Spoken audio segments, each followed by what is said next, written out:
37,000 মায়ের কাছে বোনের কাছে আমরা ফ্যামিলি কার্ড পৌঁছে দিয়েছি।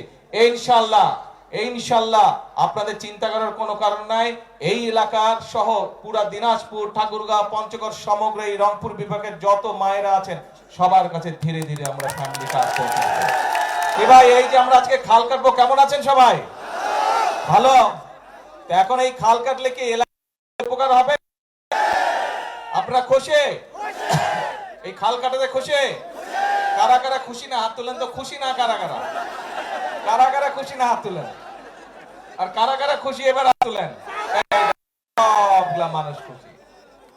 আমরা যারা বিএনপি করে, আমরা এমন একটি দল করে যেই দলের কাজ হচ্ছে সেই কাজগুলো করা, যেই কাজগুলো করলে মানুষের উপকার হবে, যেই কাজগুলো করলে মানুষ খুশি হবে, আমরা চেষ্টা করি কাজগুলোই করতে। এবং সে কারণেই আজ আমরা এখানে একত্রিত হয়েছি।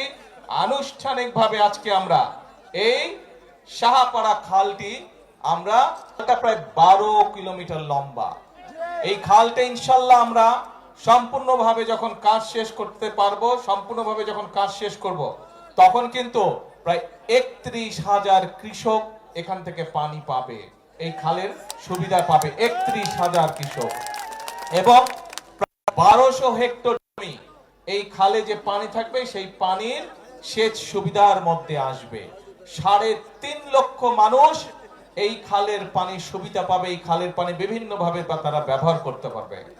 এবং শুধু তাই নয়, সবচেয়ে বড় যে বিষয়টি হচ্ছে এই এলাকার কৃষক ভাইরা, এই এলাকার কৃষানী বোনেরা, তারা যে ফসল উৎপাদন করবে, এখন যেই ফসল উৎপাদন হচ্ছে তার থেকে প্রায় 60,000 মেট্রিক টন বেশি ইনশাল্লাহ ফসল উৎপাদিত হবে।